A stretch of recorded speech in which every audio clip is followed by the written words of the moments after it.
Ja, vi vil vise jer, hvordan man udmåler ladestrøm på motorstativ. Man tager tester af brødrester der, og sætter minus på minus og plus på plus, og så sætter man de to små klemmer på henholdsvis plus og minus. Så tager man sin ampere-tank her, og sætter på plus i strømmens retning, som er ind i starteren.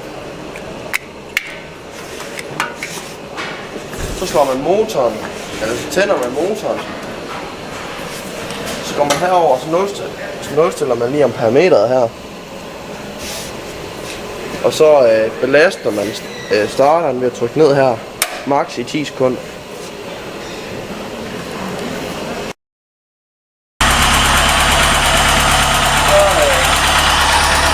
Så kan se starteren, den lader godt her i starten, fordi batteriet det var lige nede.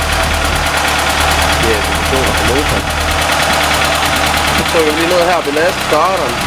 Så kan vi se en trækker 40 ampere. Og den lader batteriet igen op til omkring 14 volt.